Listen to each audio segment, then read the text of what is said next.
Dear students, this is Praveen Kumar Agrawal from Management Department, Rotary Institute of Management and Technology, Chandosi, welcomes you in today's lecture of Marketing Management.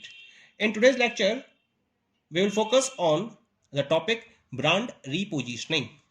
इससे पहले मैंने आपसे segmentation, targeting और positioning के concept को discuss किया था. Positioning में भी अब हम एक नए कॉन्सेप्ट को डिस्कस करते हैं, that is known as the brand repositioning. Brand को हमें रीपोजिशन करना है. तो रीपोजिशन का कॉन्सेप्ट क्या होता है? क्योंकि अगर मैं एक प्रोडक्ट की लाइफ साइकिल को स्टडी करूं तो लाइफ साइकिल में हम ये देखते हैं कि प्रोडक्ट में लगातार चेंजेस होते रहते हैं. क्यों चेंजेस करने पड़ते हैं? क्योंकि एनवायरमेंटल फैक्टर्स लगातार चेंज हो रहे हैं. जो मार्केट और एनवायरमेंटल फैक्टर्स हैं उनके चेंज होने की वजह से प्रोडक्ट में लगातार हमें चेंजेस करने पड़ते हैं और इन चेंजेस को फोकस करते हुए हमें प्रोडक्ट की रीपोजिशनिंग करनी पड़ती है. क्यों किया जाता है ऐसा? जिससे कि हम प्रोडक्ट ऑफर को ज्यादा से ज्यादा कंज्यूमर्स तक पहुंचा सकें और अपने प्रोडक्ट की सेल को इंक्रीज कर सकें और हम वाइडर टारगेट मार्केट में अपील कर सकें. हम अपने टारगेट मार्केट के अप्रोच को इंक्रीज करना चाहते हैं क्योंकि स्टार्टिंग में हमारे पास लिमिटेड नंबर ऑफ कंज्यूमर्स होते हैं और हम इन नंबर ऑफ कंज्यूमर्स को इंक्रीज करना चाहते हैं. और ये इंक्रीज कब होंगे? जब हम अपने प्रोडक्ट को लगातार रीपोजिशनिंग प्रोवाइड करते रहेंगे और उस रीपोजिशनिंग के बेसिस पर हमारे कंज्यूमर्स, हमारा टारगेट ग्रुप ऑफ कंज्यूमर्स बढ़ता चला जाएगा और इससे हमारा जो स्कोप है वो बढ़ेगा, जिसकी वजह से हमारे प्रोडक्ट की सेल में भी इंक्रीमेंट लगातार होता चला जाएगा. इसके लिए हम क्या करते हैं? इसके लिए हम प्रोडक्ट में एक ऐसा फीचर ऐड करते हैं या हम उसको किसी एक नए यूज से एसोसिएट करते हैं जिससे कि हम उसको एग्जिस्टिंग और नए टारगेट ग्रुप ऑफ कंज्यूमर्स के पॉइंट ऑफ व्यू से रीपोजिशनिंग प्रोवाइड कर सके. पॉइंट क्लियर हो गया? या तो हम उसके फीचर में कोई ना कोई एडिशन करेंगे या फिर हम उसको एक नए यूज के साथ में एसोसिएट कर देंगे. ऐसा हम क्यों कर रहे हैं? क्योंकि हमें उसे एक नई पोजीशनिंग की डेफिनेशन प्रोवाइड करनी है और जब हम किसी पर्टिकुलर प्रोडक्ट की पोजीशनिंग की डेफिनेशन को चेंज करते हैं तो वो कॉन्सेप्ट क्या बन जाता है? That concept is known as repositioning. और ये कब पॉसिबल है? जब हम प्रोडक्ट के अंदर कोई नई फीचर को ऐड कर दें या फिर हम प्रोडक्ट के एग्जिस्टिंग यूज को इंक्रीज कर दें, तब जाकर हम प्रोडक्ट की रीपोजिशनिंग को कंफर्म कर सकते हैं. इसका मतलब क्या होगा? डेफिनेशन देख लेते हैं इसकी हम. Brand repositioning is when a company changes a brand's status in the marketplace. This typically includes changes to the marketing mix such as product, place, price and promotion. Repositioning is done to keep up with consumer wants and needs. कुल मिला के जब आप अपने product में इस तरह से चेंजेस को फॉलो करते हो जिससे कि मार्केट में आप अपने ब्रांड के स्टेटस को इंक्रीज कर सको, ब्रांड के स्टेटस को बढ़ा सको, इसके लिए आप क्या करते हो? इसके लिए आप अपने मार्केटिंग मिक्स में चेंज करते हो. जैसे प्रोडक्ट में आपने चेंज किया, इसके एट्रीब्यूट में चेंज किया या इसके फीचर में चेंज किया या इसके यूजेस में चेंज किया. प्रोडक्ट के प्लेस में चेंज किया. प्लेस का मतलब पहले ये एक मार्केट में अवेलेबल था, आप इससे अब आपने इसे एक से ज्यादा मार्केट्स में अवेलेबल करा दिया या उन मार्केट्स में अवेलेबल करा दिया जहां वो पहले अवेलेबल नहीं था. उसके प्राइजेस में आपने चेंज किया.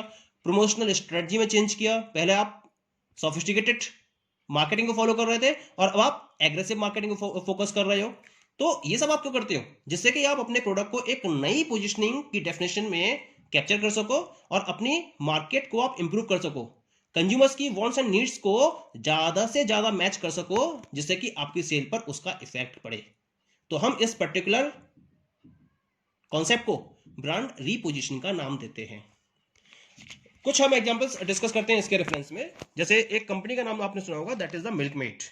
जब 1960s में कंपनी को लॉन्च किया गया था तो इसने अपनी एक पोजीशनिंग को फोकस किया था और पोजीशनिंग क्या थी कि आप इसे टी और कॉफी में मिल्क के सब्स्टिट्यूट के रूप में यूज कर सकते हो. काफी चलन में था 1960s में, इसकी सेल भी काफी बढ़ी. लेकिन 1980s में क्या हुआ? 1980s में इसकी सेल अचानक से कम होनी स्टार्ट हो गई. तो कंपनी ने अपनी जो प्रोडक्ट की पोजीशनिंग थी उसको रीअरेंज किया और एक रीपोजिशनिंग को फॉलो करते हुए इसे एक ऐसे प्रोडक्ट के तौर पर पोजीशनिंग प्रोवाइड करी कि इसको हम उन सारे पर्टिकुलर प्लेसेस में या उन पर्टिकुलर यूजेस में फॉलो कर सकते हैं जहां मिल्क की रिक्वायरमेंट है. यानी कि इन्होंने क्या करा? मिल्क का एक परफेक्ट सब्स्टिट्यूट बना दिया और उसके बेसिस पर इसके यूजेस बढ़ा दिए और इसकी रीपोजिशनिंग को फोकस किया। इसके बाद क्या हुआ, इसके बाद मिल्क मेड की सेल लगातार इंक्रीज होने लगी। एक और एग्जांपल लेके चलते हैं, टाइटन तनिष्क। तनिष्क टाइटन का ब्रांड है और ये किस में डील करता है, ज्वेलरी में डील करता है। स्टार्टिंग में जब तनिष्क ने अपनी ज्वेलरी को मार्केट में लॉन्च किया था तो उस समय उसका पर्पस था कि जो अर्बन इंडियन पॉपुलेशन है 1%, जो टॉप 1% पॉपुलेशन है उसको पोजिशनिंग देना और उसके अकॉर्डिंग प्रोडक्ट्स को डिजाइन करना, क्योंकि वो कहती बहुत रिच पॉपुलेशन है। अगर मैं इंडिया की बात करूं तो इंडिया की रिचेस्ट पॉपुलेशन है, जिस 1% को उसने टारगेट किया था। तो उनके पॉइंट ऑफ व्यू से डिजाइन को फॉर वेस्टर्न वे में फोकस किया गया था। शोरूम्स जो बनाए गए थे वो बहुत ज्यादा ग्लैमरस थे और उस पर्टिकुलर रिचेस्ट क्लास से मैच करते हुए थे और इसकी एडवर्टाइजिंग को सोफिस्टिकेटेड वे में फॉलो किया था। एग्रेसिव मार्केटिंग फॉलो नहीं की गई थी, बल्कि सोफिस्टिकेटेड मार्केटिंग को फॉलो करते हुए इन पर्टिकुलर तनिष्क शोरूम्स को प्रमोट किया गया था। लेकिन हुआ क्या, इतने सारे एफर्ट्स करने के बाद भी इनकी जो सेल हुई, जो एक्सपेक्टेड सेल्स थी वो फेल हो गई, वो लगातार कम होती चली गई। ऐसा क्यों हुआ, क्योंकि इन्होंने 18 कैरेट ज्वेलरी को लॉन्च किया था। सबसे पहली बात तो ये थी, है ना।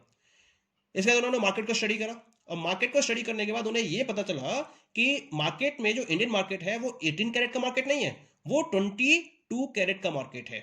यहां पर जो जितने भी कंज्यूमर्स हैं वो 22 कैरेट की ज्वेलरी को परचेज करने में इंटरेस्टेड होते हैं और वो वेस्टर्न डिजाइन को फोकस नहीं करते हैं। उनका focus Indian tradition based jewellery design पर होता है। इन्होंने यही करा, टाइटन ने अपनी प्रोडक्ट एट्रीब्यूट्स को चेंज किया। इन्होंने 22 कैरेट ज्वेलरी का एक नया कलेक्शन इंट्रोड्यूस किया और डिजाइन को इस तरह से चेंज किया कि ये ज्यादा से ज्यादा इंडियन डिजाइन में कन्वर्ट हो गए।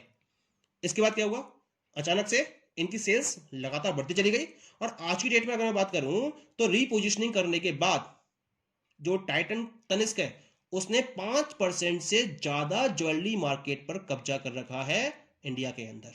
5% से ज्यादा टोटल ज्वेलरी मार्केट इंडिया में किसका है, तनिष्क का है, केवल इसी रीपोजिशनिंग की वजह से। जो पहले किस पर टारगेट कर रहा था, 1% मार्केट पर, और आज उसका जो टारगेट है, जो उसका शेयर है वो 5% से ज्यादा है। Okay, now we focus on the reasons for brand repositioning. Brand की रीपोजिशनिंग के पीछे क्या क्या रीजंस हैं, कुछ रीजंस मैं यहां डिस्कस करता हूं। The first one is not to beat of competition. जब फर्म कंपटीशन को बीट करने में सक्सेसफुल नहीं हो पाती है तो उस पर्टिकुलर कंपटीशन से प्रॉपर्ली फाइट करने के लिए उसको अपनी ब्रांड को रीपोजिशनिंग देनी ही होती है। Next one is sales increasing but at a slow pace. यानी कि जो पोजिशनिंग ब्रांड की लेकर एक कंपनी चल रही है, अगर उस पोजीशनिंग के बेसिस पर सेल इंक्रीज तो हो रही है लेकिन वो बहुत स्लो रेट से हो रही है, बहुत कम स्पीड से सेल्स में इंक्रीमेंट हो रहा है, तब ऑर्गेनाइजेशन को उस पर्टिकुलर ब्रांड को रीपोजिशनिंग प्रोवाइड करनी होती है जिससे कि फास्ट स्पीड से सेल को इंक्रीज किया जा सके। Third one is create clarity and alignment. जब फर्म को यह लगता है कि जो पोजीशनिंग वो लेकर चल रही है उसके बेसिस पर जो मैसेज वो कंज्यूमर्स को देना चाहती है उसमें क्लियरिटी नहीं है और कंज्यूमर्स अपने आप को ब्रांड के साथ में एसोसिएट नहीं कर पा रहे हैं, एक अलाइनमेंट नहीं बन पा रहा है, तब फर्म क्या करती है, अपनी ब्रांड को रीपोजिशनिंग प्रोवाइड करती है। इसके साथ साथ इंक्रीज वैल्यू ऑफ कंपनी। अगर कंपनी की वैल्यू कम है और कंपनी अपनी वैल्यू को इंक्रीज करना चाहती है तो इस इंक्रीज्ड वैल्यू को रिप्रेजेंट करने के लिए भी उसको ब्रांड को रीपोजिशनिंग देनी होती है। कंपनी ने अपनी तरफ से तो इंप्रूवमेंट कर लिया, लेकिन जिस पोजीशन के बेसिस पर कंपनी ब्रांड को मार्केट में फॉलो कर रही है वो उस पर्टिकुलर मैसेज को अगर क्लैरिफाई नहीं कर पा रहा है इंक्रीज वैल्यू के मैसेज को, तो कंपनी क्या करती है, एक नई पोजीशनिंग को फॉलो करती है और ब्रांड को रीपोजिशनिंग प्रोवाइड करते हुए अपनी इंक्रीज्ड वैल्यू को प्रमोट करती है। The last one is bringing in new customers. जब आप एक पर्टिकुलर सेगमेंट में या वर्कआउट कर रहे होते हो और आप दूसरे सेगमेंट में या तीसरे सेगमेंट में मूव करना चाहते हो और अपने साथ नए कस्टमर्स को अटैच करना चाहते हो, तो उसके लिए भी क्या करना पड़ेगा, अपने पर्टिकुलर प्रोडक्ट के एट्रीब्यूट में चेंज करना पड़ेगा, उसकी रीपोजिशनिंग करनी पड़ेगी, तब आप नए कस्टमर्स को अपने साथ में जोड़ सकते हो। तो ये रीजंस है जिसकी वजह से ब्रांड रीपोजिशनिंग को फॉलो किया जाता है। Next one is importance of brand repositioning.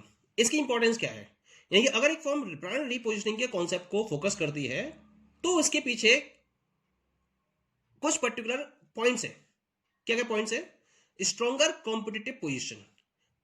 Repositioning करने के बाद जो फर्म है उसकी जो कॉम्पिटिटिव पोजीशन है वो और स्ट्रांग हो जाती है, क्योंकि रीपोजिशनिंग में फर्म ने एट्रीब्यूट्स में चेंज किया है, या फिर हो सकता है उसने अपने प्रोडक्ट यूज इंक्रीज किए हैं, और जो कॉम्पिटिटिव फर्म्स हैं उनके मुकाबले उसने अपनी पोजीशन को और बेटर कर लिया है। इसका मतलब जो उसकी पोजीशन है वो कैसी हो गई, वो स्ट्रॉन्गर हो गई in comparison to its competitors. Clear.